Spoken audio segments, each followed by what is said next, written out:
ရဲ့ဒီ Be The Voice YouTube channel လေးနဲ့မိတ်ဆက်ပေးပါရစေရှင်ကျမကတော့အခုလက်ရှိဒီ Hawaii ပြည်နယ်မှာရှိတဲ့ University of Hawaii ရဲ့ Manoa ဆိုတဲ့တက္ကသိုလ်မှာဒီ Master of Asian International Affairs နဲ့ပထမနှစ်ကိုတက်ရောက်နေတဲ့ကျောင်းသူတစ်ယောက်ပဲဖြစ်ပါတယ်များသောအားဖြင့်ကပေါ့လေဒီမြန်မာပြည်မှာရှိတဲ့ဒီကျောင်းသူကျောင်းသားတွေကိုပေါ့လေအထူးသဖြင့်ကျမထက်ငယ်တဲ့လူငယ်တွေကိုကျမအနေနဲ့ကဒီ academic plan ကိုကရှောက်ဖို့ပေါ့လေရည်မှန်းချက်ရှိတဲ့ဝါသနာထုံးတဲ့ဒါနဲ့ပတ်သက်ရင်ပေါ့လေဒီ master တန်း PhD တန်းဒီတက်ဖို့အတွက်ကို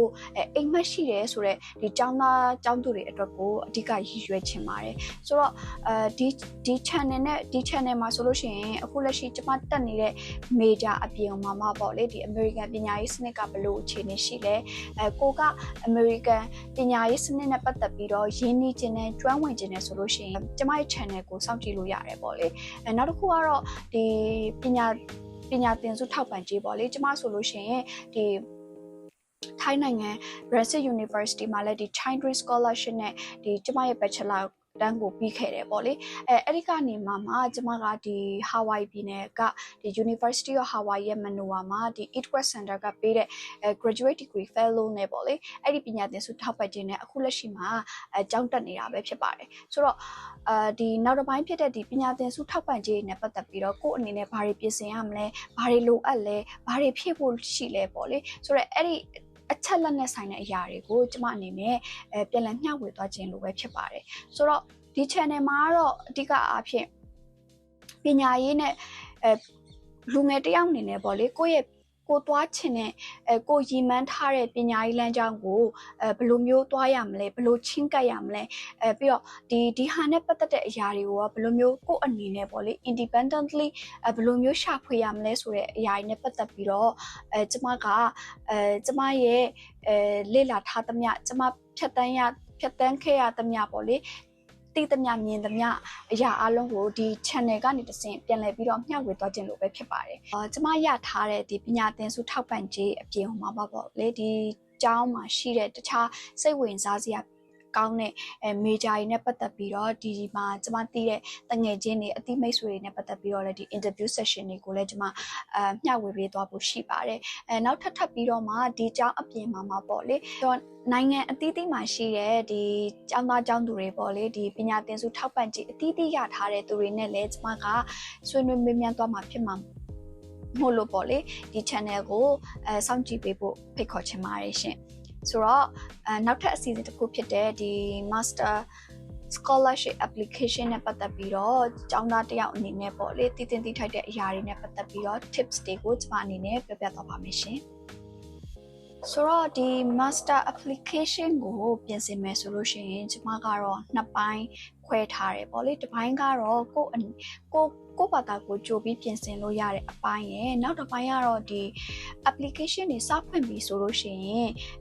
စဖွင့်တော့မှပြင်ဆင်ရတဲ့အပိုင်းပေါ့လေဆိုပြီးတော့ကျမကနှစ်ပိုင်းခွဲပြီးတော့ပြပြသွားမှာဖြစ်ပါတယ်ဆိုတော့ပထမတစ်ပိုင်းကတော့ဒီ January ပေါ့လေရေပုံရအားဖြင့်ကိုပြင်ဆင်လို့ရတဲ့အပိုင်းတွေရှိတယ်အဲ့ဒါကတော့ဒီကိုယ့်ရဲ့ English စာကိုပြင်ဆင်ထားတာဥပမာကိုတက်ချင်တဲ့ကျောင်းကအနည်းဆုံး IELTS 7ရှိရမယ်TOEFL ဆိုလို့ရှိရင်100ရှိရမယ်ဆိုတော့ဒီရေပုံရအားဖြင့်ပေါ့လေသူတို့သတ်မှတ်ထားတာရှိရဲအဲ့ဒီဟာကိုဘယ်မှာတွေမှာရှာဖွေလို့ရလဲဆိုရင်ကိုယ့်ရဲ့ကျောင်းကိုတက်ချင်တဲ့ကျောင်းရဲ့ website တွေမှာပေါ့လေသွားကြည့်လို့ရတယ်အဲ့ဒီမှာဘာခွဲထားလဲဆိုရင် undergrad နဲ့ဥမာဒီ American ရဲ့ဒီကျောင်းတွေမှာဆိုလို့ရှိရင်သူကနှစ်ပိုင်းခွဲထားတယ်ပေါ့လေ undergrad နဲ့ graduate school ဆိုပြီးတော့ခွဲထားတယ်ဆိုတော့ကိုက undergrad ကိုစိတ်ဝင်စားရဲဆိုရင်ဒီ undergrad မှာသူတို့ဒီ admission requirement မှာသွားကြည့်လို့ရတယ်ပေါ့လေနောက် graduate schoolကကြတော့ဒီ graduate လို့သူတို့ပြောထားတယ်ဒီ graduate ဒီ admission မှာသွားပြီးတော့ကြည့်လို့ရတယ်ပေါ့လေဆိုတော့ရေပုံရအဖြစ်ကတော့သူတို့ဘာတွေလိုလဲဆိုတဲ့ဟာကိုပြောပြထားတယ်ပေါ့လေအဲ့ဒီမှာဘာတွေရှိမလဲကိုတက်ချင်တဲ့ major ပေါ်မူတည်ပြီးတော့ကျမတို့ကဒီ SOP လို့ခေါ်တဲ့ဒီ statement of purpose ကိုကျမတို့ပြင်ဆင်လို့ရပါတယ်ပြီးလို့ရှိရင် writing sample အနေနဲ့ကို publication လုပ်ထားတယ်ပေါ့လေဒီ article တစ်စောင်ဖြစ်ဒါမှမဟုတ်လဲကို conference တွေမှာပြောထားတဲ့ဒီ research paper ကိုပဲဖြစ်ပေါ့လေအဲ့ဒီဟာကိုကျမတို့အနေနဲ့ကြိုပြီးတော့ပြင်ဆင်ထားလို့ရပါတယ်အင်္ဂလိပ်စာကတော့ကိုကဒီကျောင်းဝင်ခွင့်ရတဲ့အချိန်ကာလပေါ်မူတည်ပြီးတော့ပြင်ဆင်ထားလို့ရတယ်ပေါ့လေတချို့ကြတော့လဲကိုဒီ application စဖွင့်ပြီးဆိုတော့မှတောင်းတယ်လို့တချို့ကြပြန်တော့လဲအကုန်လုံးပြီးပြီးဒီ application process လည်းပြီးပြီးဆိုတော့မှနောက်ဆုံးအဆင့်အနေနဲ့ပို့ရတဲ့ဟာတွေရှိတယ်ပေါ့လေအဲ့ဒီဟာတော့တစ်ချက်ကိုဘာသာကိုဒီအချိန်ပေါ်မူတည်ပြီးတော့ပြင်ဆင်ထားဖို့လိုအပ်ပါလိမ့်မယ်နောက်တစ်ခုကတော့ကိုယ့်ရဲ့ဒီ recommendation letter ကိုပြင်ဆင်ထားတဲ့အပိုင်းပဲဖြစ်ပါတယ်ဒီ American မှာတော့များသောအားဖြင့်ပေါ့လေသူတို့ကဒီကို recommendation ရေးပေးမဲ့သူကိုပေါ့လေဒီ email ကနေပဲတိုက်ရိုက်ဝင်ပြီးတော့ပေးရတဲ့အပိုင်းတွေရှိတာမို့လို့ကိုယ့် recommendation ပေးမဲ့သူနဲ့ပေါ့လေ content အများတန်း keep in touch ဖြစ်နေဖို့လိုတဲ့အရင်းနှီးတဲ့ဆက်ဆံရေးရှိထားရင်တော့ပို့ပြီးတော့အဆင်ပြေတာပေါ့လေမဟုတ်လို့ရှိရင်ဆက်သွယ်ရခက်တယ်ဆိုလို့ရှိရင်လည်းဥမာdeadline ကြော်မှတည်သွားရတာမျိုးဆိုလို့ရှိရင်လည်းကိုယ့်အတွက်ပြင်ဆင်ရတဲ့ခက်ခဲနိုင်ခြေရှိတယ်ပေါ့လေဆိုတော့အားအကြောင်းမို့လို့ဒီ email ဝင်မဝင်ကိုတစ်ချက်စောင့်ကြည့်ပေးဖို့လိုတယ်ဆိုတဲ့အားမျိုးပေါ့လေကို recommendation တောင်းမဲ့ဒီဆရာမတွေကိုကြိုပြီးတော့အသိပေးဖို့လိုအပ်ပါလိမ့်မယ် CV နဲ့ resume ကတော့အဓိကအားဖြင့်ကိုယ့်ရဲ့မျက်နှာစာလို့အဓိကမျက်နှာစာလို့သတ်မှတ်လို့ရတယ်ပေါ့လေဆိုတော့ဒီစာမျက်နှာမှာကိုလုပ်ခဲ့တဲ့အလုပ်အတွေ့အကြုံတွေကိုကဘာတွေလုပ်ခဲ့လဲပြီးတော့ community development ဘာတွေပါဝင်ခဲ့လဲဆိုတဲ့အရာတွေနဲ့ပတ်သက်ပြီးတော့ပြင်ဆင်သွားဖို့လိုအပ်တယ်ပေါ့လေအဓိကကတော့ colorful ဖြစ်တဲ့ပုံနေနဲ့များသောအားဖြင့်ဒီ CV တို့ resume တို့ရေးတယ်ဆိုလို့ရှိရင်ဒီပုံတွေနဲ့ color တွေနဲ့ပြင်ဆင်တက်ကြလေးရှိတယ်ပေါ့လေအမှန်တကယ်ကတော့ဒီ graduate school မှာဆိုလို့ရှိရင်သူတို့ကဒီ black and white ပဲသုံးတယ်ပေါ့လေဒီ black and white မှာရိုးရှင်းတဲ့တိကျတဲ့ဒီ academic ဖြစ်တဲ့စကားလုံးတွေကိုကိုကပို့ပြီးတော့တိတိတလားဖော်ပြနိုင်တယ်ဆိုလို့ရှိရင်ပို့ပြီးတော့ကိုယ့်ရဲ့ CV ကimpress ကိုဖြစ်စရာကောင်းတယ်ပေါ့လေဒါကလည်းဒါ one of the tip အနေနဲ့ပြောတာပေါ့လေဆိုတော့အဲ့လိုမျိုးပြင်ဆင်ထားဒါကတော့ကို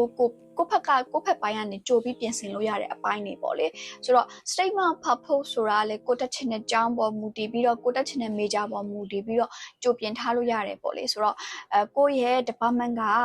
သူတို့ကဘယ်လို criteria တွေနဲ့ရွေးလဲပေါ့ကျောင်းသားတယောက်ကိုအဲ့ဒါကိုလည်းကိုက website မှာတေချာ research လုပ်ပြီးတော့ပေါ့လေအချက်လက်တွေကိုစုဆောင်းလို့ရပါတယ်နောက်တစ်ခုကတော့ဒီကိုတက်မဲ့ major ရဲ့ဌာနနဲ့ပေါ့လေဒီ communication လုပ်တဲ့အပိုင်းပေါ့လေဆိုတော့ကိုသိချင်တဲ့အရာကိုလိုအပ်မဲ့အရာတွေကိုဒီကိုယ့်ရဲ့ department နဲ့ဆက်သွဲတာမေးမြန်းတာစုံစမ်းတာမျိုးလုပ်တာပို့ပြီးတော့ကိုယ့်အတွက် chance ပိုများတယ်ပေါ့လေအဲ့ဒါလည်းပို့ပြီးတော့ကိုဌာနမှာရှိတဲ့လူတွေနဲ့ပို့ပြီးတော့ရင်းနှီးစေဖို့အလားလာကောင်းတဲ့အချက်တစ်ချက်လို့ယူဆလို့ရတယ်ပေါ့လေဒီလိုမျိုးမေးတာညမ်းတာကိုလည်းသူတို့ဘက်ကအများတန်းကြိုးစိုးလေးရှိကြတယ်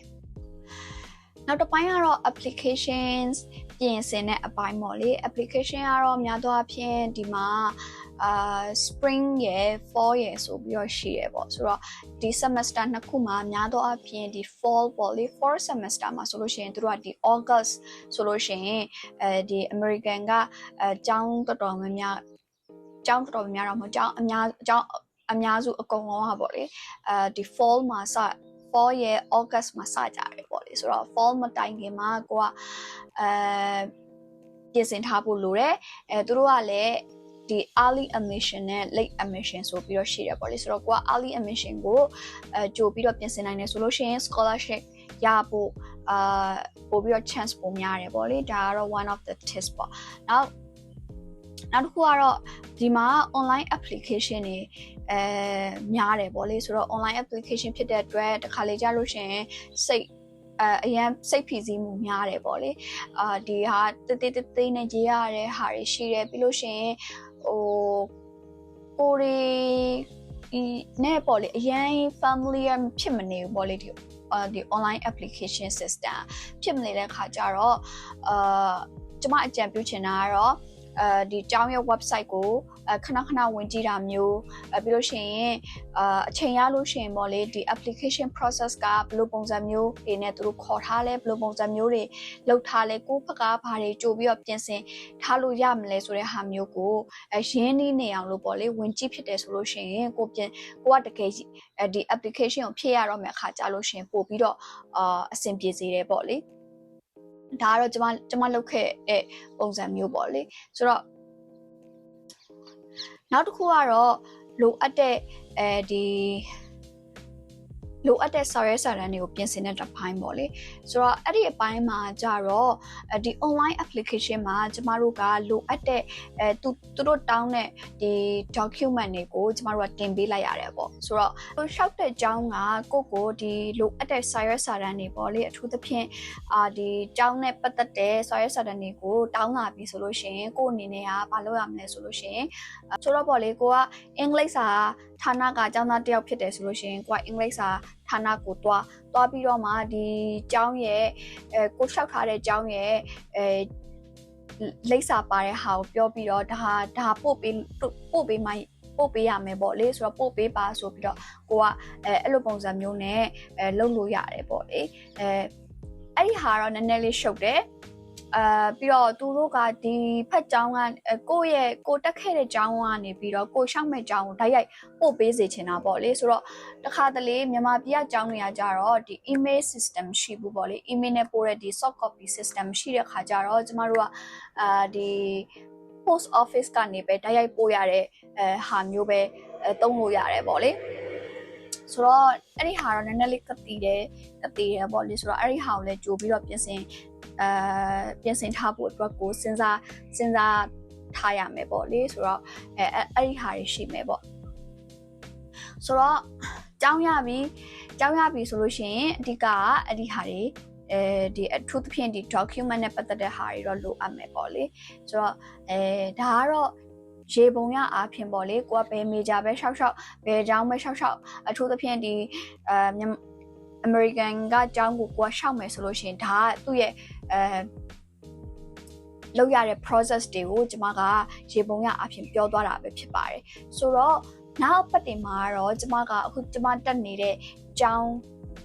ဒီ University of Hawaii ရဲ့ Manoa ပြီးလို့ရှိရင်ကျွန်မတက်နေတဲ့ major Master of Asian International Affairs ကဒီ major ကရောဘာတွေသင်လဲဘာတွေပြင်ဆင်ထားဖို့လိုလဲဥပမာဒီ University of Hawaii ရဲ့ Manoa ကိုကိုကတက်ချင်တဲ့ရှောက်ချင်တယ်ဆိုရင်ရောဘယ်လိုမျိုးပုံစံတွေရှိလဲဘယ်လိုပြင်ဆင်ထားရမလဲဆိုတော့အရာနဲ့ပတ်သက်ပြီးတော့ကျွန်မကဆက်လက်ပြီးတော့မျှဝေသွားပြပါမယ်ရှင်